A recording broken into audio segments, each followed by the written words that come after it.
Hello. our new topic is directing. Directing जो है management process का फोर्थ फंक्शन है। सबसे पहले हमने बात करी थी प्लानिंग की, देन हमने बात करी थी ऑर्गेनाइजिंग की, उसके बाद हमने स्टडी के स्टाफिंग। ये तीनों जो मेन फंक्शंस थे, इन तीनों का क्या काम था? ये जो हमारा ऑर्गेनाइजेशन का हमने जो ऑब्जेक्टिव डिसाइड किया है, उसके लिए पूरा एक सेटिंग करना, एक प्रिपेयर करते हैं कि हमें क्या एक्शंस लेने हैं। उसके बाद जब हम एक्शन सेट कर लेते हैं, फिर हमारी बात आती है डायरेक्टिंग की। डायरेक्टिंग मीन्स किसी चीज़ को गवर्न करना, मतलब जो हमने अभी तक किया उसको अब हम इम्प्लीमेंट करेंगे। कि हमने अपना ऑर्गेनाइजेशन का प्लान बनाया, प्लान के बाद हम प्लान में हमने अपने ऑब्जेक्टिव सेट किए, ऑब्जेक्टिव के लिए फिर हमने उसके लिए पूरा एक ऑर्गेनाइज स्ट्रक्चर फॉर्म किया अपने मैनेजमेंट का। उसके अंदर हमने ह्यूमन रिसोर्स को एम्प्लॉयड कर उनके सारे फंक्शन सेट किए। अब ये जो हमने सारी सेटिंग करी थी, अब हम उसको क्या करेंगे? इम्प्लीमेंट करेंगे। इट मीन्स अब हम उनको एक डायरेक्शन देंगे, किस डायरेक्शन में उन लोगों ने वर्क करना है। तो हम डायरेक्टिंग में हम क्या क्या टॉपिक्स कवर करेंगे कि what is directing and its importance.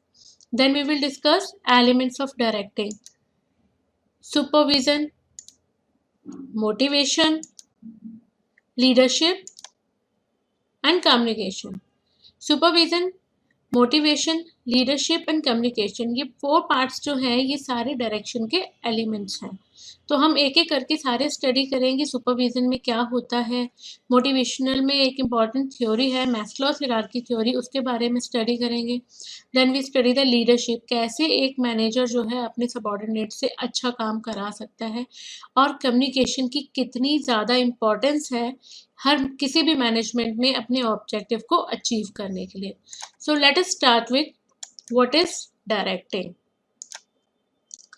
Directing जो है मैनेजमेंट प्रोसेस का की एलिमेंट है। क्यों?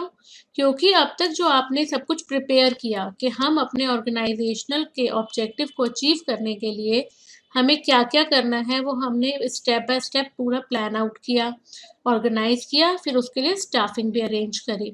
उसके बाद ये है कि जब हम उन्हें इम्प्लीमेंट करते हैं, उसको एग्जीक्यूट करते हैं, तभी तो हमें पता लगेगा ना कि हमारा जो वर्क है वो करेक्ट डायरेक्शन में हो भी रहा है कि नहीं। तो directing is telling people what to do and they do it the best of their ability. मतलब अब जो हमने स्टाफ अरेंज किया कि ये किस वर्क के लिए है, ये किस वर्क के लिए, अब हम उन्हें डायरेक्शन देते हैं कि आपने क्या काम करना है, और जो आप काम करेंगे वो आपने इस हिसाब से करें कि वो उनकी एबिलिटी का बेस्ट हो।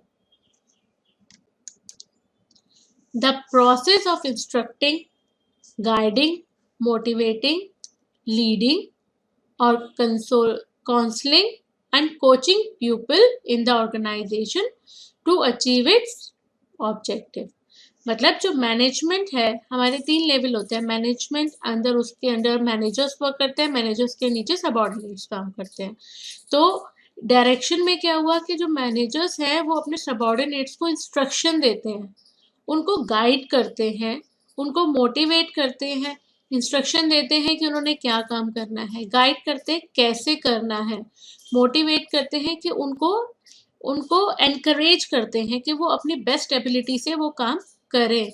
लीड करते हैं, लीड मतलब आगे वो फ्रंट होके कोई भी उनको कहते हैं आप ये काम करो, इसका लीडर मैं हूँ, I will help you. Counselling, जहाँ उनको प्रॉब्लम्स नज़र आती हैं उसकी काउंसलिंग करते हैं, चाहे उनके पर्सनल कॉन्फ्लिक्ट्स हों और जब ह्यूमन कॉन्फ्लिक्ट्स हों या उनके काम में कोई दिक्कत आ रही हो तो उनको काउंसलिंग करते हैं और कोच करते हैं। मतलब जो उनका वर्क है उनको एग्जैक्टली समझाया जाता है इन द ऑर्गेनाइजेशन, जिससे उनका जो मेन ऑब्जेक्टिव है उसको वो अचीव कर सके। तो डायरेक्शन क्या हो गया? एक ऐसी एक्टिविटीज़ है जो मैनेजर करता है अपने सबॉर्डिनेट्स के लिए कि वो अपने टास्क को इंडिविजुअल परफॉर्मेंस जो है वो इतनी अच्छी हो सके कि वो मेन जो ऑर्गेनाइजेशनल गोल है उसको अचीव करने के लिए दे वर्क टुगेदर। इफेक्टिव, हमने जैसे कहा कि अगर खाली इफेक्टिव प्लानिंग की बात करी थी कि एक अच्छा स्ट्रक्चर होना बहुत ज़रूरी है। अगर अच्छा इफेक्टिव प्लान नहीं होगा तो हम सारे आगे का ऑर्गेनाइज स्टाफिंग, डायरेक्शन, कंट्रोलिंग क्या कुछ कैसे कर सकते हैं। उसी तरह एक इफेक्टिव प्लानिंग इस ऑर्गेनाइजेशनल स्ट्रक्चर जो है वो इफेक्टिव होना चाहिए, साउंड होना चाहिए, और जो स्टाफिंग हमने की है वो प्रॉपर स्टाफिंग होगी। तो ये तीनों होने के बाद हमारा नेक्स्ट स्टेप जो हमने डायरेक्ट किया, अब उनको काम दिया कि अब आप ये काम करो। अगर ये काम हम डायरेक्शन उसमें इंक्लूड नहीं करेंगे तो वो तीनों जो है, कितनी भी अच्छी प्लानिंग हो, कितनी भी अच्छी ऑर्गेनाइजिंग हो, कितना अच्छा हमारा स्टाफ हो, लेकिन अगर वो प्रॉपरली वर्क नहीं करता तो सब वेस्ट है। अगर सबॉर्डिनेट्स और मैनेजर के बीच में एक अच्छा कोऑर्डिनेशन नहीं क्रिएट होगा, मतलब मैनेजर जो है अपने सबॉर्डिनेट्स को प्रॉपर नहीं समझा पाएगा उन्होंने क्या काम करना है, कैसे करना है। अब मैनेजर की ड्यूटी है कि अगर जब हम अपने किसी से भी काम लेते हैं, अगर हम छोटी सी बात करें कि अगर आप एक घर में भी हैं, एक छोटे से बच्चे को भी जब तक आप मोटिवेट नहीं करोगे वो अपना बेस्ट काम नहीं करता। तो उसी तरह मैनेजर जो है अपने एम्प्लॉयज़ को प्रॉपरली इंस्ट्रक्ट करे, उसको गाइड करता है, मोटिवेट करता है, जिसके बेसिस पे अपना ऑर्गेनाइजेशन, जिससे क्या होता है उनकी अपनी परफॉर्मेंस इंप्रूव होती है, वो अच्छा काम करते हैं, अपना फुल आउटपुट देते हैं। जब वो अपना फुल आउटपुट देते हैं तो सबके जब इंडिविजुअल टास्क कंप्लीट हो रहे हैं तो बेसिक जब उन सबको कंबाइन करेंगे तो हमारा ऑर्गेनाइजेशन का टास्क भी तो कंप्लीट हो रहा है। तो डायरेक्टिंग जो है उसमें बहुत इंपॉर्टेंट रोल प्ले करती है। अब हम बात करते हैं फीचर्स की कि डायरेक्टिंग के क्या क्या फीचर्स हैं। डायरेक्टिंग इनिशिएट्स एक्शन, जो मैंने अभी सबसे पहले कहा कि पहले अभी तक हम बात करते preparing a setting of action. अभी तक जो हमारा प्लानिंग, ऑर्गेनाइजिंग और स्टाफिंग में था उसमें सिर्फ हम प्रिपेयर कर रहे थे, क्या काम कैसे होना है, किसने करना है। डायरेक्शन में क्या है कि अब हमारा जो काम होना शुरू हो गया। It initiates action. Directing take place at every level of management. हमने बात की 3 लेवल्स होते हैं, top level, middle level and lower level. Directing जो है वो तीनों लेवल पे काम करता है। टॉप लेवल मैनेजमेंट जो है हमारे पॉलिसीज मेकर है, वो हमारी स्ट्रेटजीज रेडी करते हैं, तो वो अपने मैनेजर्स को डायरेक्ट करते हैं कि उन्हें किस तरीके से इन पॉलिसीज को आगे वर्कआउट कराना है। टॉप लेवल मैनेजमेंट जो है वो अपने सबॉर्डिनेट्स, वो मिडिल लेवल मैनेजर्स जो हैं वो अपने सबॉर्डिनेट्स को वर्क देते हैं कि आप इसको किस तरह काम करेंगे। और जो हमारा सुपरवाइजरी लेवल है उनके अंडर जो और अंडर वर्कर्स काम करते हैं, लेबर वर्क करती है, वो उनको कोऑर्डिनेट करते हैं। Directing is a continuous process. Directing जो है कंटिन्यूस प्रोसेस है, वन टाइम प्रोसेस नहीं है। जब तक आपकी ऑर्गेनाइजेशन है तब तक डायरेक्टिंग वर्क करता रहता है। हर स्टेप पे न्यू डायरेक्शन की ज़रूरत है। इवन जब आप प्लान करते हैं तब भी आपकी डायरेक्टिंग यूज़ हो रही है कि आप जो है ऑर्गेनाइजेशन में टॉप लेवल मैनेजमेंट जब अपना प्लान प्रिपेयर करते हैं, स्ट्रेटजीज बनाते हैं, तो मैनेज उसमें भी जो सीईओ है या हमारे डायरेक्टर्स हैं वो एक दूसरे को डायरेक्शन देते हैं बाहर की वो समझ के कि क्या हमारे आउटर एनवायरनमेंट उसकी रिक्वायरमेंट है। तो मैनेजर लेवल पे भी यूज होती है, ऑर्गेनाइजेशन में भी हर वक्त यूज होती है। तो डायरेक्टिंग जो है कंटिन्यूस प्रोसेस है। Next is directing flows from top to bottom. Directing की जो डायरेक्शन है वो टॉप टू बॉटम है, मतलब top management level middle level management को पॉलिसीज ट्रांसफर करता है, स्ट्रेटजीज ट्रांसफर करता है। मिडिल लेवल मैनेजमेंट जो अपनी सुपरवाइजरी लेवल को आगे इंस्ट्रक्ट करता है कि उनको कैसे टारगेट्स को फुलफिल करना है। तो डायरेक्शन कौन सी होगी, टॉप टू बॉटम। ये बात हो गई हमारे meaning of directing and features of directing. अब हम बात करते हैं इम्पोर्टेंस ऑफ डायरेक्टिंग। डायरेक्टिंग की क्या क्या इंपॉर्टेंस है, मतलब मैनेजमेंट में कितना इंपॉर्टेंट रोल प्ले डायरेक्टिंग करता है। पहला है directing helps to initiate action by people in the organisation. मतलब हमने भी बात की थी कि डायरेक्टिंग इज इनिशिएट एक्शन। तो इसमें हो गया कि जो हमारा है, जो पीपल्स के जो एक्शन है, मतलब जो इंडिविजुअल हमारी ऑर्गेनाइजेशन में वर्क कर रहा है, जो हमारे सबॉर्डिनेट्स हैं उनके जो टास्क हैं वो कर रहे हैं, तो जो मैनेजर है उनको हेल्प करता है कि अगर उनको अपने परफॉर्मेंस जो टास्क दिए गए हैं उसको परफॉर्म करने में अगर कोई भी प्रॉब्लम आ रही है तो मैनेजर अपने सबॉर्डिनेट्स की हेल्प करता है। मतलब जो उन्होंने एक्शन लेने हैं उसमें मैनेजर अपने सबॉर्डिनेट्स की हेल्प करता है। तो उससे क्या होता है कि जो हमारा मेन ऑर्गेनाइजेशन का ऑब्जेक्टिव है वो हमारा एकम्प्लिश्ड होता है। इनिशिएट एक्शन बाय पीपल, मतलब मैनेजर अपने सबॉर्डिनेट्स की हेल्प करता है आगे एक्शन लेने के लिए। Directing integrates employees' efforts in the organization. That every और जो इंडिविजुअल जो हमारा वर्क कर रहा है, मतलब एवरी एम्प्लॉय डायरेक्शन जो है एक एक एम्प्लॉय की एफर्ट्स को काउंट करता है। इंडिविजुअल वर्कर्स जो हमारे एम्प्लॉयज वर्क कर रहे हैं, एक एक की परफॉर्मेंस को अंडर स्टडी किया जाता है और उसको उनका सबका इंडिविजुअल एफर्ट जो है कंट्रीब्यूट होता है। मतलब सब अगर हम बात करें मिडिल लेवल पे, अगर मैनेजर्स अपने सबॉर्डिनेट से काम करा रहे हैं तो सबॉर्डिनेट्स भी जो नीचे जो काम कर रहे हैं उनकी इंडिविजुअल परफॉर्मेंस जो एफर्ट्स हैं वो ऑर्गेनाइजेशन के मेन ऑब्जेक्टिव को अचीव करने के लिए वर्क कर रहे हैं, तो उन सबके एफर्ट्स को इंटीग्रेट करता है। Guide employees to fully realise their potential and capabilities. Employees के पास हमें ये पता है कि वो पोटेंशियल है, मतलब वो अपने टास्क कर सकते हैं, बट मैनेजर्स जो है उनको गाइड करता है कि वो अपने उन पोटेंशियल कैपेबिलिटीज़ को फुली कैसे यूटिलाइज कर सकते हैं। वो उनको डायरेक्ट करता है कि ये काम आप ऐसे करो जिससे आपका ये बेटर आउटपुट आएगा, ये आप टीम वर्क में काम करें आपको बेटर वो मिलेगा। तो मतलब वो अपने एम्प्लॉयज़ को गाइड करते हैं। Facilitates introduction of needed changes in the organisation.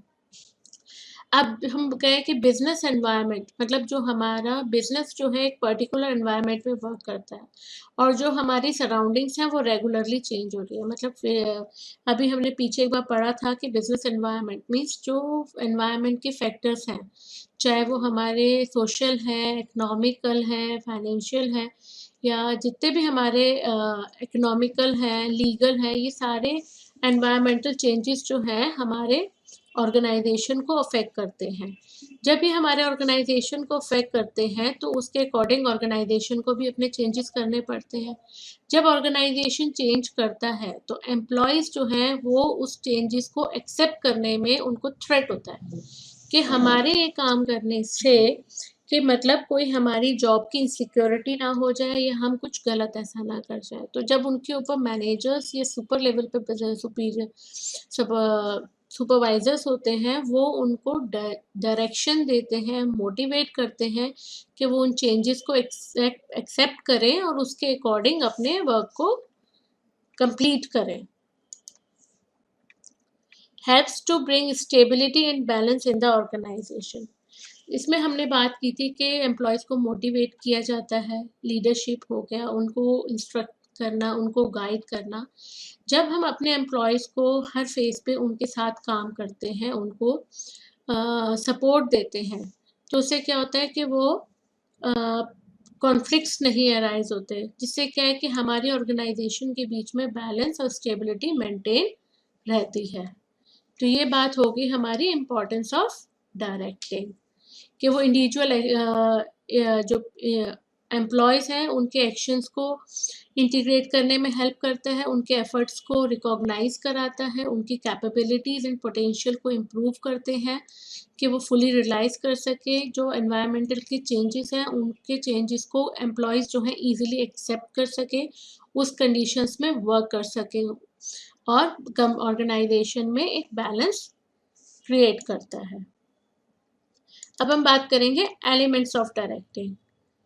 There are 4 elements of directing. First is supervision, second is motivation, third is communication and fourth is leadership. Supervision means किसी चीज़ के ऊपर आप गाइड करते हैं किसी को, मतलब जो आपके सबॉर्डिनेट्स काम कर रहे हैं आप उसके ऊपर उनको लुक आफ्टर कर रहे हो, उनको सुपरवाइज कर रहे हो कि ये काम आपने ऐसे करना है, ये काम आपने ऐसे करना है, ये आप काम सही कर रहे हैं या गलत कर रहे हैं। मोटिवेशन मीन्स हो गया कि आपके अंडर जो एम्प्लॉयज़ वर्क कर रहे हैं उनके साइकोलॉजिकल उनको इम्प्रूव करना, मोटिवेट करना कि मतलब उनकी एफिशिएंसीज को बढ़ाना। कम्युनिकेशन मीन्स कि आपके जो सबॉर्डिनेट्स या आपके जो भी ऑर्गेनाइजेशन है उसके अंदर जितने भी वर्कर्स या एम्प्लॉयज़ या मैनेजर्स वर्क कर रहे हैं उनके बीच में एक अच्छा कम्युनिकेशन होना चाहिए। And next is leadership. Leadership means manager अपने एम्प्लॉयज़ का लीडर होता है। तो जब टीम वर्क में आप काम करते हैं तो टीम वर्क में हमेशा एक हेड होता है, that is called leader.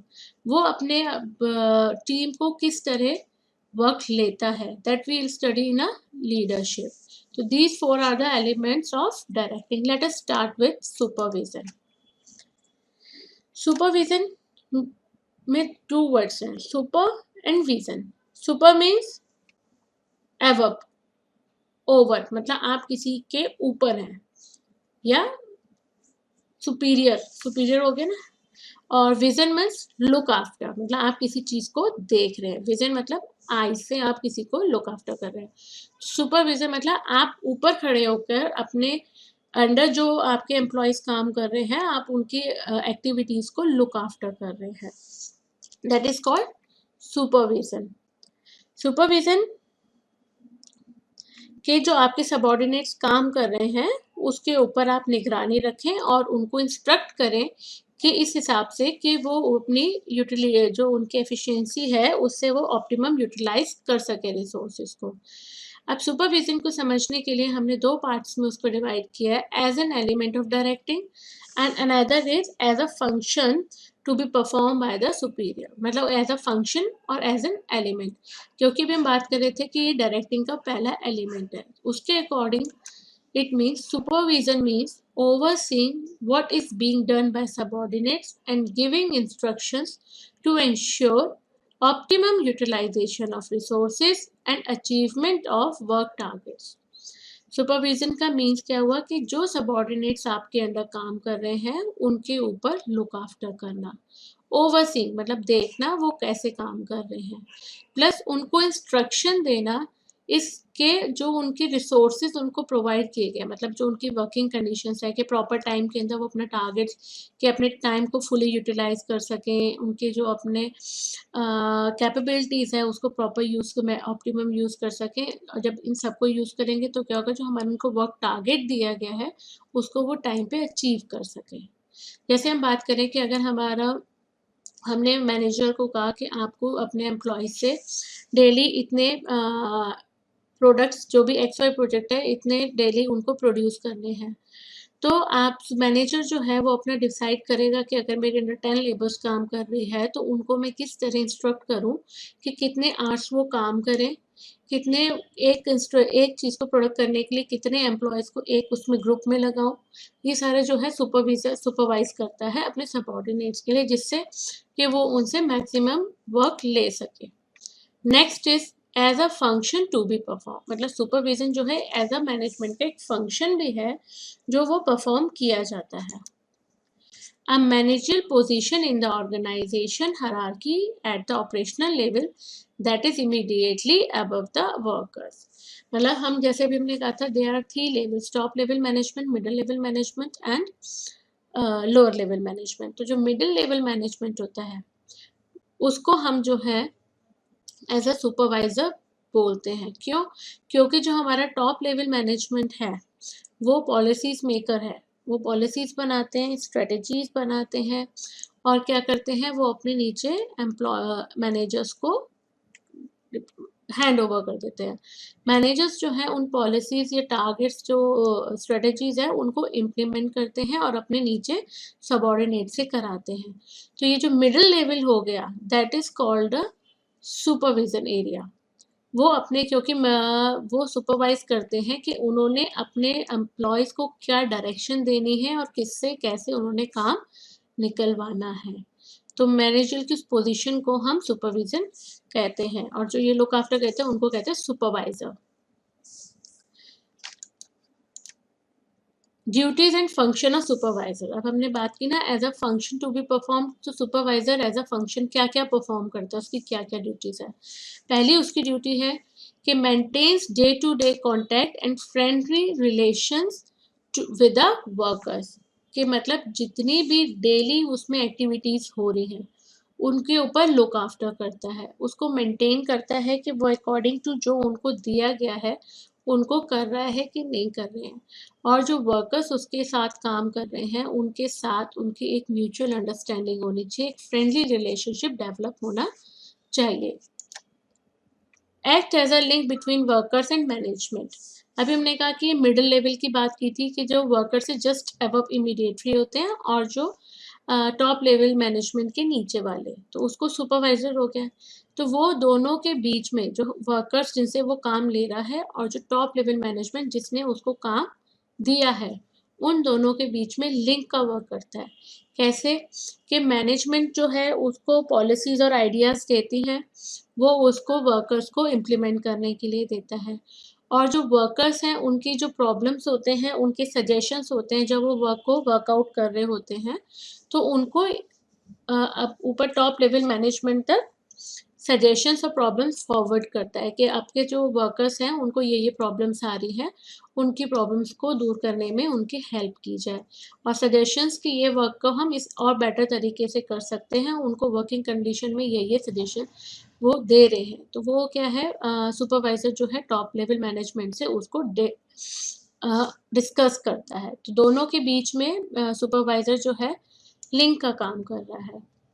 Next is supervisor ensure performance of work, मतलब जो टारगेट सेट किए गए हैं वो अपने एम्प्लॉयज़ को मोटिवेट करता है कि yes you have to complete this target on time, उनकी परफॉर्मेंस को इम्प्रूव करने में हेल्प करता है, उनको मोटिवेट करता है, जिससे वर्कर्स की एफिशिएंसी बढ़े। Maintains group unity and harmony among workers, supervisor जो है वो लुक आफ्टर करता है कि उन लोगों के बीच में अगर कोई इंटरनल डिफरेंसेस हैं उनको सॉर्ट आउट करता है, जिससे उनके बीच की हार्मोनी और यूनिटी मेंटेन रह सके, क्योंकि एक नहीं, हर वर्कर का जो एक इंडिविजुअल बिहेवियर होता है, इंडिविजुअल क्राइटेरिया होता है, तो उन सब के जो डिफरेंसेस हैं उनको मेंटेन करके एक ही कर वहाँ पे वर्क कराना, मतलब एक ही वर्किंग कंडीशन में अलग अलग पीपल से काम कराने के लिए उन सबको वो सुपरवाइज करता है, उनके जो इंटरनल कॉन्फ्लिक्ट्स हैं उनको सॉर्ट आउट करता है। Building efficient team of work, कभी भी कोई काम अगर कर रहे हैं तो वो टीम में होता है, तो जब टीम वर्क करते हैं तो वो एज अ लीडर बनकर, जो supervisor work as a leader उन सबको काम कराता है, उनकी जो अभी हमने बात की कि उनके कॉन्फ्लिक्ट्स को, जो उनके इंटरनल डिफरेंसेस हैं उनको सॉर्ट आउट करके एक अच्छी सी टीम फॉर्म करता है, बिल्ड करता है, और उन वर्कर से एफिशिएंटली वर्क करा पाता है। Improve motivation and moral of workers, जब उनको जो है एक अच्छा लीडर बन के उनको मोटिवेट करता है, अपने वर्कर्स को, अपने सबॉर्डिनेट्स को, कि yes you are doing a very good, उनको मोटिवेट करते हैं कि अगर आप ऐसे करोगे तो you will get the promotion, आप इसमें और अच्छा वो कर सकते हो, उनको मॉडल को इम्प्रूव करता है। तो उससे जब उनको मोटिवेट और वर्कर्स करेगा तो उनकी टीम अच्छी डेवलप होगी, टीम अच्छी डेवलप होगी तो उनका जो मॉडल जो है वो बिल्डअप होगा, मॉडल जब अच्छा बिल्डअप होगा तो वो इफेक्टिवली वर्क करेंगे। तो these are the duties of supervisor. ये हो गया हमारा सुपरविजन। सुपरविजन में पहले था कि सुपरवाइजर मतलब अपने सबॉर्डिनेट्स के ऊपर लुक आफ्टर करना, व्हाट दे आर डूइंग, और उनको इंस्ट्रक्ट करना कि वो अपना काम अच्छे से कर सकें, जिससे जो ऑर्गेनाइजेशन का मेन गोल है हम उसको अचीव कर सकें। Next topic is motivation. Motivation जो है ये एक साइकोलॉजिकल टर्म है, मीन्स कि जो ह्यूमन बीइंग है वो हेट्रोजीनियस नेचर के होते हैं, मतलब individual human behaviour have different criteria. तो जो हमारे वर्कर्स हैं, ये एचआर की जैसे हम बात करें, ह्यूमन रिसोर्स जो हमारी ऑर्गेनाइजेशन में काम कर रही है, उनको किस तरह मोटिवेट किया जाए। मोटिवेट मतलब उनके काम जो वो कर रहे हैं उसको इफेक्टिवली करें, मतलब एफिशिएंटली एंड इफेक्टिवली, मतलब जो हम बात करते थे कि क्वालिटी एंड क्वांटिटी दोनों मैटर करते हैं, तो जो ह्यूमन का जो उसका एफर्ट्स है, मतलब मेंटली भी वो काम अच्छे से करे प्लस वो आउटपुट, फिजिकली आउटपुट भी पूरा दे, उन दोनों को करने के लिए मोटिवेट करते हैं, कि मतलब भी मैनेजर्स जो है अपने वर्कर्स को एनकरेज करते रहते हैं कि वो अपने टास्क, जिससे वो अपने टास्क को कंप्लीट कर सके। तो a process of stimulating people to action to accomplish desired goals. Motivation depends upon satisfying needs of people. अभी जैसे कहा था कि ह्यूमन नेचर जो है हेट्रोजीनियस है, मतलब मेरा नेचर कुछ और है, आपका नेचर कुछ और है, किसी थर्ड पर्सन का नेचर कुछ और है। अगर हम सब एक ही जगह काम कर रहे हैं तो लेकिन हमारी मोटिवेशन नीड्स जो है सबकी अलग होगी, कि किसी की सेटिस्फाइंग नीड्स जो है सबकी अलग है। अगर हम बात करें कि अगर एक लोअर लेवल लेबर काम कर रही है, तो आप अगर उसको अच्छा खाना, रहना, अच्छे कपड़े, ये सारी चीज़ें उसकी बेसिक रिक्वायरमेंट है। अगर उसको वो भी मिलेंगी, तो वो मोटिवेट होगा कि यस मुझे यहाँ से ये सब कुछ मिल रहा है। बट अगर सपोज़ टू बी अगर हम उससे मिडल लेवल मैनेजमेंट की बात करें, तो उसकी वो नीड्स तो ऑलरेडी सैटिस्फाई हो रही है। उसको मोटिवेट करने के लिए अलग पैटर्न है। उसको क्या है कि उसको प्रमोशन की रिक्वायरमेंट है, वो उसको सेल्फ एक्चुअलाइजेशन की नीड है, तो मीन्स उसके मोटिव सेटिस्फाइंग नीड चेंज हो गई। तो इसी तरह हर लेवल पे सेटिस्फाइंग नीड चेंज होती हैं। तो मोटिवेशन जो है सेटिस्फाइंग नीड्स ऑफ पीपल, मतलब जो उनकी नीड्स हैं उस पे डिपेंड करता है कि कौन से पर्सन को आप कैसे मोटिवेट कर सकते हैं। Motivators technique used to motivate pupil in an organization like bonus, promotion, recognition. Motivator उन्होंने कहा कि मोटिवेटर एक टर्म है, मतलब मोटिवेटर्स क्या है, मतलब एक प्रमोशन किसी को देना, एक मोटिवेट करना है। रिकॉग्नाइजेशन अपनी ऑर्गेनाइजेशन में दिलाना एक मोटिवेशन का पैटर्न है। बोनस देना मतलब एक टेक्निक्स जो हम यूज़ करते हैं किसी पीपल को और मोटिवेट करने के लिए, उसे हम मोटिवेटर्स कहते हैं। Next is motive. मोटिव मतलब आपका रिक्वायरमेंट क्या है, आपका लाइफ का मोटिव क्या है, हम कहते हैं ना aim. And inner state that energize, activates और moves and direct behaviour towards goal. मतलब किसी भी जो हम मूव्स और डायरेक्ट्स लेते हैं अपने बिहेवियर में, अपने ऑर्गेनाइजेशन के गोल को, मतलब हमारा जो गोल है उसको पाने के लिए जो हम अपनी एनर्जीज यूज़ करते हैं कि यस जो हम मेंटली एंड फिजिकली मतलब अपने माइंड और हार्ट को मिला के उस एक्टिविटी किसी डायरेक्शन में काम करते हैं, दैट इज मोटिव। तो मोटिवेशन क्या हुआ, एक प्रोसेस हुआ जो हम अपने एम्प्लॉयज़ को देते हैं, जिससे हम अपने ऑर्गेनाइजेशन के जो गोल्स हैं उनको अचीव करने के लिए अपने एम्प्लॉयज़ को इफेक्टिवली यूज़ कर सकें। अब बात करेंगे features of motivation. Motivation is an internal feeling, वही बात हो कि it's mind and heart coordination के इंटरनल जो हमारा कह सकते हैं argue, desire, aspiration, need of people, ये सब क्या है, हमारी इंटरनल इन्फ्लुएंस है कि हमें किस चीज़ की रिक्वायरमेंट है, किस सेटिस्फैक्टिंग नीड से हम मोटिवेट हो सकते हैं। तो motivation is an internal feeling. Motivation produce goal directed behaviour. जैसे हम बात करें कि अगर किसी एम्प्लॉय को प्रमोशन मोटिवेट करता है, तो उसको प्रमोशन देना उसको गोल की तरफ बढ़ाना है। तो motivation produce goal oriented directing behaviour, मतलब जिस डायरेक्शन में उसका बिहेवियर है, मतलब जिस डायरेक्शन में उसकी सेटिस्फैक्टरी नीड है, उस डायरेक्शन में हम उसका मोटिवेशनल फैक्टर रखें तो वो गोल डायरेक्शन बिहेवियर फॉर्म हो जाता है। Motivation can be either positive और नेगेटिव। मोटिवेशन जो है पॉजिटिव भी हो सकता है, नेगेटिव भी हो सकता है। पॉजिटिव कैसे हो सकता है कि हमने बोनस प्रोवाइड कराए, हम प्रमोशन दें, हम रिकॉग्नाइजेशन प्रोवाइड करते हैं। और नेगेटिव कैसे हो गया कि अगर आपने ये टारगेट अचीव नहीं किया आपको पनिशमेंट मिलेगी, आपके जो है इंक्रीमेंट्स रोक दिए जाएंगे, आपको जो है आपको लोअर लेवल के साथ काम करना पड़ेगा, आपकी हॉलीडेज कैंसिल हो जाएंगी। तो ये सारे क्या हुए, नेगेटिव। मतलब आपने अपने एम्प्लॉयज़ को कहा अगर आपने ये टास्क पूरा नहीं किया तो आपकी ये चीज़ें हम रोक देंगे। तो ऐसे करके भी हम क्या कर रहे हैं, उनको मोटिवेट कर रहे हैं। Motivate is a complex process. Motivation को हमने कॉम्प्लेक्स प्रोसेस इसलिए कहा है क्योंकि कोई एक हार्ड एंड फास्ट रूल नहीं है कि हम कैसे ये टास्क ह्यूमन बीइंग से करा सकते हैं, क्योंकि उन सबका बिहेवियर अलग अलग होता है। तो हमें क्या होता है, इंडिविजुअल उनके एक्सपेक्टेशंस, उनके परसेप्शंस और रिएक्शंस के बेसिस पे हमें उनको मोटिवेशनल फैक्टर्स यूज़ करने पड़ते हैं। Motivation process is based on the human needs. ये कि ह्यूमन नीड्स से ही हम शुरू हुए कि ह्यूमन जो इंडिविजुअल हमारे अंडर काम कर रहा है उसकी नीड क्या है, उसकी नीड मोटिवेशनल प्रोसेस को पूरा अफेक्ट करती है। जैसे हम बात करें अनसेटिस्फाइड नीड, अगर उसकी कोई अनसेटिस्फाइड नीड है कि सपोज टू भी एक वर्क एम्प्लॉय जो है हमारे 3 ईयर से वर्क कर रहा है, बट हमने उसको प्रमोशन नहीं दिया, जो उसको क्या है टेंशन क्रिएट करेगा, मतलब उसकी अनसेटिस्फाई नीड है कि मुझे प्रमोशन नहीं मिलता, जिससे वो क्या उसको टेंशन रहता है, टेंशन के थ्रू वो ड्राइव्स करता है, फाइंड आउट करता है कि मुझे प्रमोशन कैसे मिलेगा, सर्च करता है कि उसको अपने बिहेवियर मतलब अपने अंदर चेंजेस का उसको जब ऑप्शंस मिलते हैं कि मेरे को प्रमोशन के लिए अगर उसको मिलता है कि मुझे ये टास्क कंप्लीट करना है तो वो या किसी और जॉब के लिए अप्लाई करना है, तो ये सारे उसके ड्राइव्स हैं, वो फिर उसके अकॉर्डिंग अपने बिहेवियर को फाइंड आउट करता है कि मुझे अगर इस कंपनी में काम करना है और अगर ये टास्क मैं कंप्लीट करूँगा तो मुझे प्रमोशन मिल जाएगा, या उसको लगता है कि नहीं I have no hope for there, तो वो कहीं और जॉब के लिए, दैट इज सर्च बिहेवियर। जब उसको वो चीज़ को बिहेवियर को फाइंड आउट कर लेता है, उसको अपना लेता है, तो उसकी नीड्स सेटिस्फाई हो जाती है, जब सेटिस्फाई होता है तो उसका टेंशन जो है रिड्यूस हो जाता है।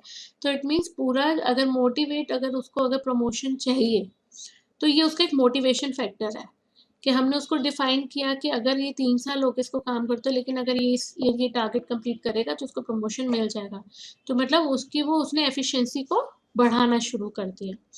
तो motivational process is completely based on human needs.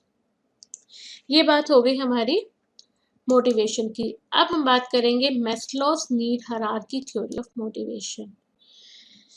Maslow's need hierarchy of theory of motivation जो है एक बहुत बड़े साइकोलॉजिस्ट रहे हैं जिनका नाम है अब्राहम मैस्लोस। उन्होंने जो है वो डिफाइन किया, क्योंकि अभी हम बात कर रहे थे कि ह्यूमन नीड्स पे डिपेंड है टोटल मोटिवेशन, तो उन्होंने जो वो नीड्स हैं उनको 5 कैटेगरीज में डिवाइड किया कि उन्होंने कहा ये 5 बेसिक नीड्स मतलब 5 नीड्स हैं जो मोटिवेशन को इन्फ्लुएंस करती हैं। पहली है बेसिक साइकोलॉजिकल नीड्स, सेकंड है safety and security needs, third is social and belongingness needs, fourth is esteem need and self actualisation need. इसको हमने पिरामिड फॉर्म में इसलिए शो किया है कि ये स्टेप बाय स्टेप है, मतलब को सबसे पहले किसी भी ह्यूमन बीइंग के लिए बेसिक नीड पूरी होना बहुत ज़रूरी है, उससे सुपीरियर है safety and security needs, then अगर अगर ह्यूमंस की वो नीड सेटिस्फाइड है then he for search for social and belonging needs. जब ह्यूमन बीइंग की वो भी सेटिस्फाई हो जाती है then he search for esteem needs. जब एस्टीम नीड्स सेटिस्फाई होती है then he goes for further self actualisation needs. अब हम बात करेंगे ये 5 नीड्स के अंडर क्या क्या आता है। Maslow need hierarchy theory of motivation जो है अभी मैंने बात की, अब्राहम मैस्लो ने प्रोफाउंड की थी, इन्होंने इसको नाम दिया था मैस्लोस नीड हायरार्की थ्योरी। मैंने बात की कि उन्होंने 5 नीड्स के में बात की, तो उन्होंने सबसे पहले जो लोअर लेवल पे थी वो थी बेसिक साइकोलॉजिकल नीड्स। वो हर ह्यूमन बीइंग की होती है, सबसे पहले दाल रोटी, फिर रहने के लिए अच्छा घर, ठीक है ना, अच्छा पहनने के लिए। तो ये तीनों रोटी कपड़ा मकान जो हम हमारे बेसिक वो टर्म्स आती हैं, ये तीनों हंगर थ्रस्ट एंड शेल्टर, अगर हमारी ये बेसिक सैलरी अगर हमें ये नीड सेटिस्फाई करती है तो वो हमारी होगी बेसिक साइकोलॉजिकल नीड्स।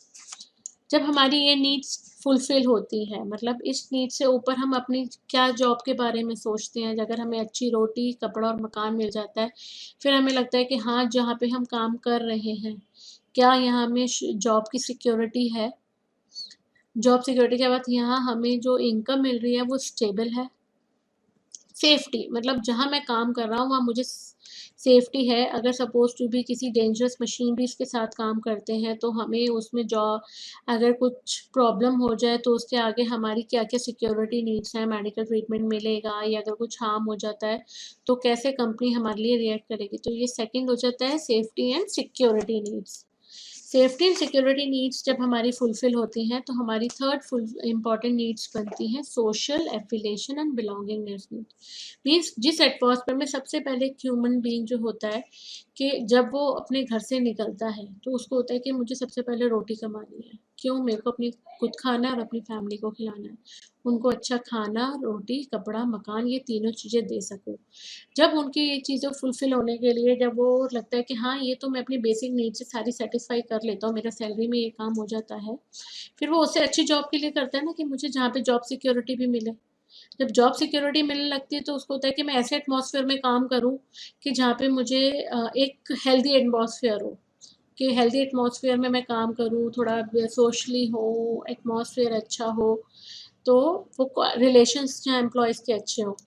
जब उसको वो चीज़ें भी मिलने लगती हैं तब फिर उसका नेक्स्ट नीड पे ध्यान जाता है कि हाँ भैया, मेरी सेल्फ रिस्पेक्ट क्या है, मेरे को यहाँ पे स्टेटस क्या है, मैं किस स्टेटस पे काम कर रहा हूँ, किस वर्क पे काम हो रहा है। जब वो चीज़ें फुलफिल होने लगती हैं तो फिर हमारी नेक्स्ट बनती है सेल्फ एक्चुअलाइजेशन नीड, कि मतलब मैं कमा तो अच्छा लेता हूँ, जॉब सिक्योरिटी भी है, एटमॉस्फेयर भी अच्छा है, मेरा स्टेटस भी कंपनी में अच्छा है, तो फिर आता है कि नहीं, नाउ आई वांट ग्रोथ, कि मतलब कहीं मैं और अच्छी जगह, अगर अब मैनेजर लेवल पे हूँ, मैनेजर लेवल से अब मैं डायरेक्टिंग लेवल पे जाना चाहता हूँ, तो मतलब उसका नीड्स अगेन ही अगेन बढ़ती चली जाती हैं। तो उन्होंने ये 5 जो नीड्स हैं उसको 5 कैटेगरी में डिवाइड किया, कि अगर किसी को लोअर लेवल पे अगर हम बात करें, जिसे खाना ही ना, रोटी, बेसिक सैलरी ना अच्छी हो, तो हम उसको एक अच्छी सैलरी प्रोवाइड करके मोटिवेट कर सकते हैं। जिसको सैलरी अच्छी मिलती हो उसको मोटिवेट करना क्या होगा, तो फिर हम उसको कहेंगे we will provide you job security, तो देन ही ये क्या बन जाएगा, एक मोटिवेशनल फैक्टर बन जाएगा। पर जिसके पास ये ऑलरेडी हो तो उसको आपको मोटिवेट करने के लिए क्या करना पड़ेगा, फिर आप उसको कहोगे हम आपको एक अच्छा इन्वायरमेंट देंगे जिसमें आप काम कर सकते हो, वो चीज़ उसको मोटिवेट करेगी ना। फिर अगर वो भी अच्छे उसमें वर्क कर रहा है तो फिर उसको क्या चीज़ मोटिवेट कर सकती है, कि उसे कंपनी में एक स्टेटस प्रोवाइड कराना। जब उसे कंपनी में स्टेटस मिल जाता है फिर उसको क्या चीज़ मोटिवेट कर सकती है, कि उसको जहाँ पे ग्रोथ मिलेगी वहाँ पे उसका जो है मोटिवेशन इम्प्रूव होगा। पर उन्होंने कहा कि इस थ्योरी के पीछे कुछ एजम्पशन सेट किए गए थे, जिस बेसिस पे ये डिफाइन किया गया कि एक ह्यूमन बीइंग की उसकी जो सेटिस्फाइंग नीड्स हैं वो डिपेंड जो है मोटिवेशनल फैक्टर बनती है, कि बेसिक नीड फुलफिल होने के बाद क्या चीज़ मोटिवेट करती है, आपका सिक्योरिटी, सिक्योरिटी के बाद आपको क्या चीज़ इन्फ्लुएंस करती है, सोशल गैदरिंग, सोशल के बाद आपको क्या इन्फ्लुएंस करती है, सेल्फ स्टीम, सेल्फ स्टीम के बाद क्या मोटिवेट कर सकता है, सेल्फ एक्चुअलाइजेशन। तो इन सब के पीछे जो है उन्होंने कहा कि peoples behaviour is based on their needs. उन्होंने पहला जम्पशन माना कि ह्यूमन बिहेवियर जो है वो उसकी टोटल नीड्स पे ही डिपेंड होता है। Second, people's needs are in hierarchical order. उन्होंने कहा कि नीड्स जो है ये इसी पर्टिकुलर हायरार्किकल ऑर्डर में होती है, कोई इसमें ये नहीं है कि कोई आगे या कोई पीछे। और उसके बाद उन्होंने कहा थर्ड एजम्पशन उन्होंने माना कि a satisfied need can no longer motivate a person. जो मैंने भी बात की थी, जिसकी बेसिक नीड सेटिस्फाई है, आप उसे बेसिक सैलरी थोड़ी सी इम्प्रूव करके आप मोटिवेट नहीं कर सकते, वो तभी इम्प्रूव हो जब उसको आप उसी सैलरी में दोबारा मोटिवेट नहीं कर सकते, आपको उसको कुछ एनकरेज करना पड़ेगा। जिसके पास जॉब सिक्योरिटी है उसको मोटिवेट करने के लिए आपको नेक्स्ट हायरार्किकल ऑर्डर पे जाना ही पड़ेगा। उन्होंने इस एजम्पशन को माना, जो नीड सेटिस्फाई है वो अगेन मोटिवेट नहीं कर सकती। A person move to the next higher level need only when the lower need is satisfied। जब हमने कहा कि एक सेटिस्फाइड नीड जो है आगे मोटिवेट नहीं कर सकती, तो ये उसी से लिंक है कि अगर नेक्स्ट लेवल तक जाना है तो पहले लोअर नीड सेटिस्फाई होनी बहुत ज़रूरी है। अगर आप एक बात को बोलें कि उसकी बेसिक सैलरी है, उसे जॉब सिक्योरिटी के बाद ही वो अपनी सेल्फ स्टीम के बारे में सोचेगा ना। उन्होंने कहा कि इस एजम्पशन पे मानी रखी है ये बात। अब हम बात करें role of need hierarchy theory in motivation. अब हमने सारा पढ़ लिया कि मोटिवेट जो हमारी थ्योरी है वो एक हायरार्किकल ऑर्डर पे बेस्ड है, नीड्स को उन्होंने 5 हायरार्किकल ऑर्डर में मेंटेन किया है, उसके एजम्पशंस हो गए। अब उसका रोल क्या है मोटिवेशन में, रोल उसका मोटिवेशन में ये है कि Maslow theory focus on the need as the basis of motivation, कि जो हमारी नीड्स हैं वो मोटिवेशन का बेसिक फैक्टर है।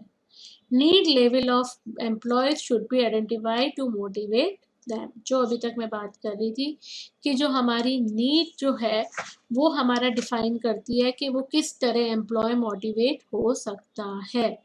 तो मतलब कि नीड लेवल ऑफ एम्प्लॉयज मतलब जो उसकी नीड है, जो नीड उसको अपनी सेटिस्फाई करनी है, वो ही उसका मोटिवेशनल फैक्टर बन सकता